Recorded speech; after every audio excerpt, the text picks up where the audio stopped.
अस्सलामु अलैकुम प्यारे दोस्तों, जब हजरत आमिना रजी अल्लाहु ताला अन्हा ने हमारे प्यारे नबी हजरत मोहम्मद सल्लल्लाहु अलैहि वसल्लम को गर्भ में धारण किया तो गर्भ ठहरने के कुछ ही महीने हुए थे, लेकिन इन्हीं महीनों में एक अजीब और अलौकिक चमत्कार शुरू हो गया। जब भी हजरत आमिना रास्ते पर चलती या किसी से मिलने जाती तो उनके जिस्म से एक अनोखी परलौकिक खुशबू फैल जाती। वो खुशबू थी जन्नती मस्कत और अंबर जैसी। पूरी मक्का नगरी उस खुशबू से महक उठती। लोग हैरान होकर कहते, ये कैसी खुशबू है? ये तो दुनिया की कोई साधारण खुशबू नहीं, ये तो जन्नत की मस्क और अंबर की सौंधी महक लगती है। और ये सिर्फ एक बार नहीं होता, हर बार जब वो बाहर निकलती वही खुशबू महसूस की जाती। धीरे धीरे लोगों के दिल में सवाल और गुंजाइशें उठने लगीं। लोग कहने लगे, कैसे मुमकिन है? अभी कुछ ही दिन पहले तो उनके शौहर अब्दुल्लाह का इंतकाल हुआ है और अरब की रीत है कि शौहर की मौत के बाद बीवी सुगंध या इत्र का इस्तेमाल नहीं करती। तो फिर ये गंध कहाँ से आ रही है? क्या आमिना सचमुच अपने जिस्म पर इत्र लगाकर घूमती है? ये बातें धीरे धीरे मक्का भर में फैल गईं और आखिरकार पहुंची नबी के दादा अब्दुल मुत्तलिब के कानों तक। ये सुनकर अब्दुल मुत्तलिब बहुत परेशान हो गए। एक दिन घर आकर उन्होंने अपनी बीवी से कहा, सुनो, मेरे बेटे अब्दुल्लाह का इंतकाल हुए अभी चंद दिन ही हुए हैं, लेकिन मेरी बहू आमिना के बारे में लोग अजीब बातें कर रहे हैं। कहते हैं कि वो इत्र लगाकर बाहर निकलती हैं, उनके जिस्म से इत्र की खुशबू आती है। क्या तुमने भी ऐसा कुछ महसूस किया? उनकी बीवी ने गहरी सांस ली और बोली, जी हाँ, जब भी मैं उसके साथ हम्माम गुस्ल खाने में जाती हूँ और वो गुस्ल करके निकलती है तो पूरा घर महक उठता है। ऐसा लगता है जैसे किसी ने गुस्ल खाने में जन्नती मस्का और अंबर उड़ेल दिया हो। इतनी प्यारी और मनमोहक खुशबू तो मक्का में कहीं नहीं मिलती। मैं भी हैरान हूं कि आमिना के जिस्म से ऐसी अलौकिक खुशबू कहां से आती है। ये सुनकर अब्दुल मुत्तलिब ने तुरंत हजरत आमिना को बुलवाया। आमिना सिर झुकाकर हाजिर हुई। उन्होंने नरम लेकिन सख्त लहजे में पूछा, आम्मा जान, मेरे बेटे की मौत के बाद मैंने तुम्हारे अंदर एक अजीब बदलाव देखा है। क्या तुम सचमुच इत्र का इस्तेमाल करती हो? तुम्हारे जिस्म से ये खुशबू कहां से आती है?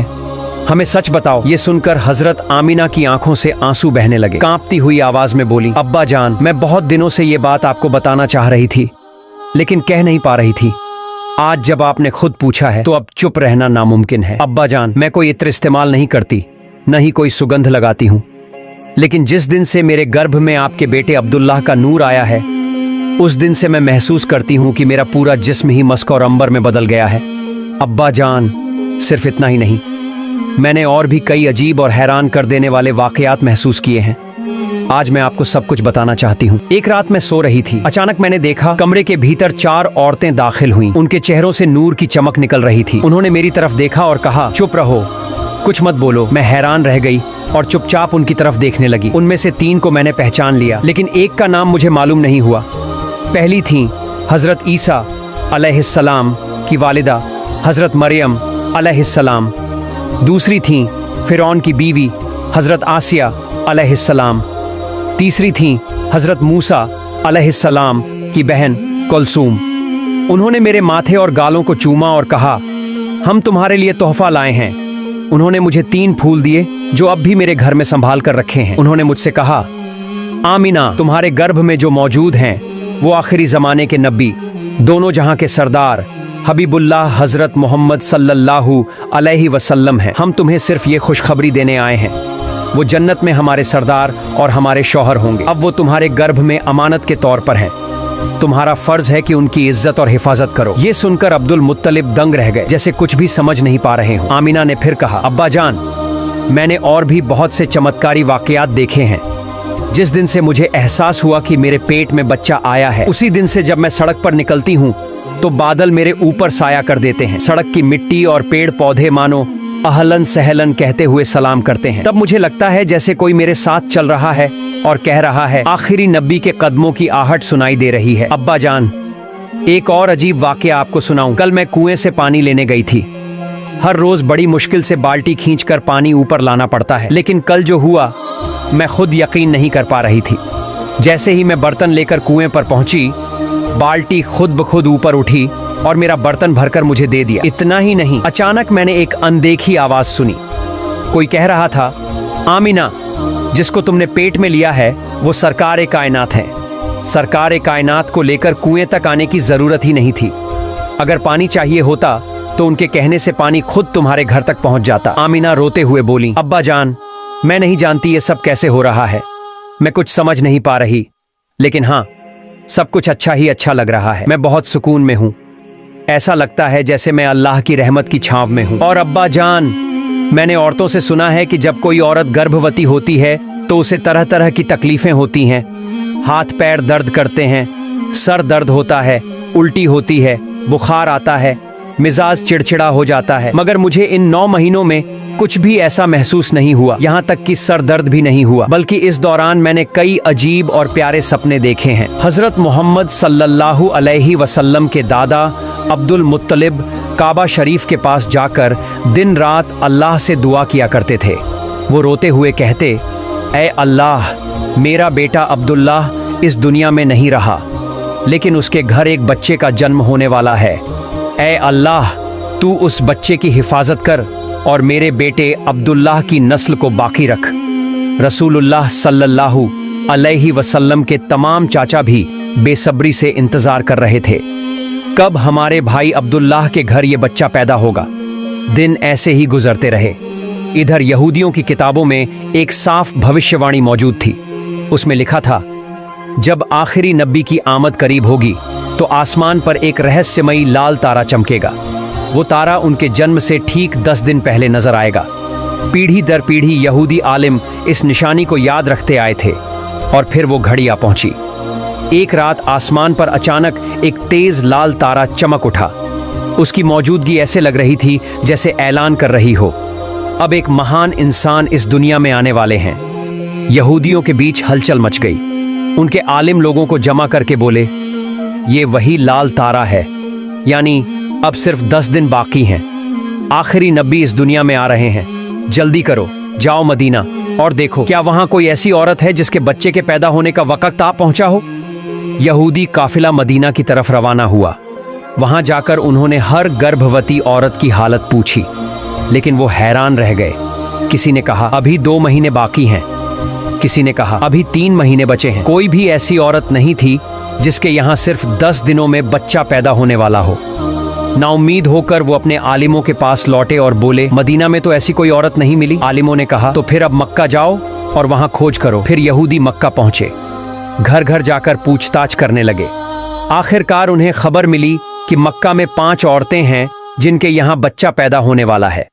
उन्होंने और गहराई से छानबीन की और पता लगाया कि इनमें से एक ऐसी है जिसका शौहर अब इस दुनिया में नहीं है। ये सुनकर यहूदी स्तब्ध रह गए। लोगों ने कहा, अब्दुल मुत्तलिब का एक बेटा था, उसका नाम अब्दुल्लाह था। कुछ महीने पहले ही वो इंतकाल कर गया।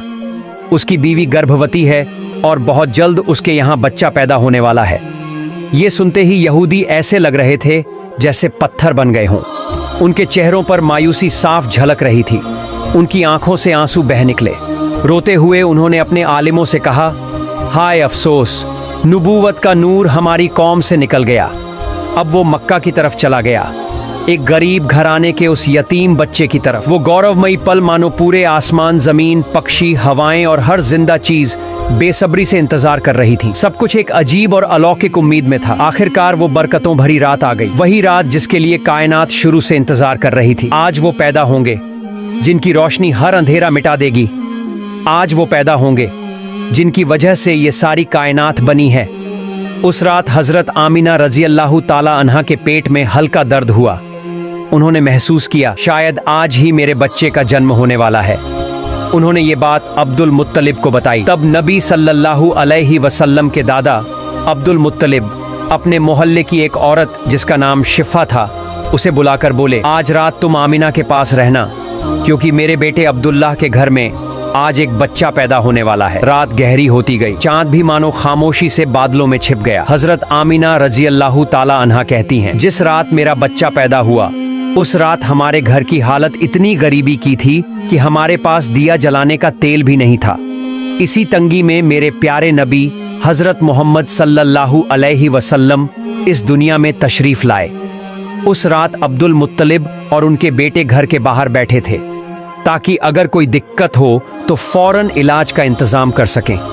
पूरी रात कोई सोया नहीं। फिर सुबह का वक्त नजदीक आया। आमिना को फिर दर्द महसूस हुआ। उन्होंने शिफा को पुकारा और कहा, मुझे दर्द हो रहा है। 1 घंटे तक इंतजार के बाद फज्र की रोशनी फैलने से जरा पहले ही हमारे प्यारे नबी हजरत मोहम्मद सल्लल्लाहु अलैहि वसल्लम इस दुनिया में पैदा हुए। उनके पैदा होते ही 3 अजीब और अनोखे वाकयात सामने आए, जिन्हें देखकर शिफा दंग रह गई। 1, आम बच्चों की तरह नबी सल्लल्लाहु अलैहि वसल्लम का जिस्म अपनी मां से जुड़ा नहीं था। 2, आमतौर पर बच्चे के साथ खून या कुछ दाग आते हैं, लेकिन नबी सल्लल्लाहु अलैहि वसल्लम के जिस्म पर एक कतरा भी खून नहीं था। 3, आम बच्चों का खतना बाद में किया जाता है, लेकिन नबी सल्लल्लाहु अलैहि वसल्लम मां के पेट से ही खतना शुदा पैदा हुए। ये तीनों बातें देखकर शिफा कांप गईं और बोली, मैंने अपनी जिंदगी में ऐसा बच्चा कभी नहीं देखा। फिर उन्होंने नबी सल्लल्लाहु अलैहि वसल्लम को अपनी गोद में लिया और जमीन पर लिटाया। लेकिन अचानक नबी सल्लल्लाहु अलैहि वसल्लम ने अपना हाल बदल लिया और सजदे में गिर पड़े। ये देखकर हजरत आमिना रजी अल्लाह ताला अन्हा हैरान रह गई। नबी करीम सल्लल्लाहु अलैहि वसल्लम लंबे वक्त तक सजदे में रहे, फिर अपना सर उठाकर आसमान की तरफ उंगली उठाई, मानो सबको बता रहे हों, इस सारी कायनात का मालिक सिर्फ और सिर्फ अल्लाह है। मैंने अपने बच्चे को गोद में लिया था, तभी अचानक मैंने देखा आसमान के तारे जैसे एक एक करके जमीन की तरफ उतर रहे हैं। ऐसा लग रहा था जैसे आसमान ही नीचे चला आ रहा है। और उसी समय मेरे घर की छत के ऊपर से एक टुकड़ा बादल धीरे धीरे मेरे कमरे में उतर आया। वह बादल मेरे गोद में पड़े बच्चे को बहुत नरमी से अपनी आगोश में ले लिया। बादल की देह से चमकदार नूर झिलमिल कर रहा था और उसके अंदर से एक गहरी मगर बहुत ही कोमल आवाज सुनाई दी, हे जिब्रील, इस बच्चे को पूरी दुनिया के कोनों में घुमा दो और इसे सभी नबियों के गुण दे दो। यूसुफ नबी की सुंदरता, अय्यूब नबी का सब्र, इब्राहिम नबी की दोस्ती और दाऊद नबी की मीठी आवाज। मैं स्तब्ध हो गया, दिल कांप उठा और फिर वो बादल धीरे धीरे गायब हो गया। मैंने देखा मेरा बच्चा फिर से मेरी गोद में लौट आया, बिल्कुल पहले जैसा। फिर सुबह हुई। शिफा घर से बाहर निकली और दौड़ते हुए पहुंची अब्दुल मुत्तलिब के पास। उन्होंने खुशी से कहा, हे अब्दुल मुत्तलिब, आपके पोते का जन्म हुआ है, आपको बधाई हो, आपका पोता इस दुनिया में आ चुका है। ये सुनते ही सारी रात जागे और थके हुए अब्दुल मुत्तलिब अचानक ताजगी से भर गए। उनकी आंखों से आंसू बह निकले और वे भावुक होकर बोले, जल्दी से मेरे पोते को मेरी गोद में लाओ। शिफा तुरंत बच्चे को लेकर आईं। जैसे ही नबी सल्लल्लाहु अलैहि वसल्लम को उनकी गोद में रखा गया, पूरे माहौल में नूर फैल गया। हर कोई ठहर गया, जैसे सबकी सांसें थम गई हों। इतना हुस्न, इतना नूर किसी ने कभी देखा ही नहीं था। आमिना के घर में आज सचमुच नूर ही नूर पैदा हुआ था। नबी के तमाम चाचा खुशी से झूम उठे। इधर अब्बू लहब की दासी सोवैबा दौड़कर पहुंची अब्बू लहब के पास और बोली, हे अब्बू लहब, आपके भतीजे का जन्म हुआ है। अब्बू लहब खुशी से बोला, सोवैबा, इस खुशी में मैं तुम्हें आजाद करता हूं। अब्दुल मुत्तलिब बूढ़े थे, मगर पोते की पैदाइश ने सारी थकान भुला दी। वे नबी सल्लल्लाहु अलैहि वसल्लम को गोद में उठाकर तेजी से काबा शरीफ की तरफ बढ़े। पीछे पीछे मक्का के लोग भी खुशी में नारे लगाते हुए चलने लगे। अब्दुल मुत्तलिब ने काबा का गिलाफ पकड़कर दुआ की, ऐ अल्लाह, मेरे पोते की हिफाजत करना, उसे सुरक्षित रखना। उन्हें ये नहीं मालूम था कि ये वही बच्चा है जिसके लिए आसमान जमीन बनाई गई है। उन्हें यह भी नहीं मालूम था कि एक दिन अल्लाह इसे मिराज पर बुलाएंगे और खुद उससे कलाम करेंगे। दुआ पूरी होने के बाद उन्होंने बच्चे का नाम रखा मोहम्मद, जिसका मतलब है सबसे ज्यादा प्रशंसा पाने वाला। मक्का के लोग हैरानी से हंसते हुए बोले, हे अब्दुल मुत्तलिब, ये कैसा नाम रखा है, हमने ऐसा नाम पहले कभी नहीं सुना। अब्दुल मुत्तलिब ने शांति से कहा, मक्के के लोगों, सुन लो, एक दिन इसी नाम से पूरी दुनिया हिल उठेगी। इस बच्चे की इज्जत इतनी होगी कि पूरी दुनिया इसकी राह पर चलेगी। और सचमुच जब हमारे प्यारे नबी सल्लल्लाहु अलैहि वसल्लम इस दुनिया में आए तो उनके चारों ओर हमेशा नूर महसूस किया जाता। वक्त गुजरने लगा और वे धीरे धीरे बड़े होने लगे। एक दिन हजरत आमिना रजी अल्लाह ताला अन्हा अपने लाडले मोहम्मद सल्लल्लाहु अलैहि वसल्लम को गोद में लेकर रो रही थीं। आंखों में था आंसुओं का समंदर, चेहरे पर थी एक अजीब सी तन्हाई। किसी ने पूछ लिया, ए आमिना, तुम क्यों रो रही हो? उन्होंने हल्की कांपती आवाज में कहा, मेरा बेटा अभी कितना छोटा है, खेलने कूदने की उम्र है। आज अगर अब्दुल्लाह जिंदा होते तो शायद अपने मोहम्मद के लिए खिलौना लाते, कभी मिट्टी का खिलौना, कभी लकड़ी का, कुछ तो लाते। मेरा बेटा हंसता खेलता, मगर अब तो उसका कोई बाबा नहीं, कोई भी उसे कुछ नहीं लाकर देता। तभी अचानक आसमान से एक नूरानी आवाज गूंजी, ए आमिना, अगर तुम्हें दुनिया वाले खिलौना देते तो वो मिट्टी का, लकड़ी का या बस प्लास्टिक का खिलौना होता, मगर तुम्हारी गोद में जो बच्चा है वो तो अल्लाह का हबीब है। क्या मैं उसे मिट्टी के खिलौनों से खुश करूंगा? नहीं, तुम उसे आंगन में झूले पर सुला दो। हजरत अब्दुल मुत्तलिब कहते हैं, मैंने अपने प्यारे नाती मोहम्मद सल्लल्लाहु अलैहि वसल्लम को गोद में उठाया और आंगन में झूले पर लिटा दिया। कुछ ही देर बाद मैंने देखा कि आसमान का चांद और तारे धीरे धीरे नीचे उतर रहे हैं। मुझे लगा ये अभी मेरे नाती पर गिर पड़ेंगे, मगर अचानक सब रुक गए। मैं हैरान होकर देखने लगा। जब मेरा नाती सिर हिलाता तो चांद हिल जाता, वो जब अपने छोटे छोटे पांव हिलाता तो तारे झूम उठते, जैसे कि अल्लाह कह रहे हों, मैं अपने हबीब को मिट्टी के खिलौने नहीं दूंगा, बल्कि आसमान का चांद और तारे ही उसके खेल के साथी बनेंगे। एक दिन हजरत आमिना रज़ियल्लाहु ताला अन्हा काम करती करती आंसू बहा रही थीं। उन्होंने दर्द भरी आवाज में कहा, अगर मोहम्मद का पिता अब्दुल्लाह जिंदा होते तो मेरे बेटे को गोद में लेकर कभी मेले में जाते, कभी ताइफ, कभी मदीना के ननिहाल ले जाते, लेकिन मेरा बच्चा तो हमेशा अकेला रह जाता है, कोई उसे कहीं नहीं ले जाता। उसी वक्त फिर वही रहमत भरी आवाज आई, ऐ आमिना, क्या तुम जानती हो तुम्हारे बेटे का असली सफर क्या होगा? अगर उसका पिता जिंदा होता तो ज्यादा से ज्यादा ताइफ, मक्का या मदीना तक ही ले जाता, मगर मैं अल्लाह अपने हबीब को एक ही रात में मक्का से बैतुल मुकद्दस ले जाऊंगा, वहां से 7 आसमान पार कराकर सिदरातुल मुंतहा तक ले जाऊंगा। मैं उसे जन्नत व जहन्नम दिखाऊंगा और अर्शे अजीम के पास बिठाकर अपने हाथों से सलाम करूंगा। याद रखो, ये सफर जमीन का नहीं, ये सफर आसमानों का है, ये सफर मेरे हबीब की इज्जत का है, और ये सफर सिर्फ मोहम्मद सल्लल्लाहु अलैहि वसल्लम के लिए है। कुरान शरीफ में अल्लाह ताला फरमाते हैं, मैंने तुम्हें सारी कायनात के लिए रहमत बनाकर भेजा है।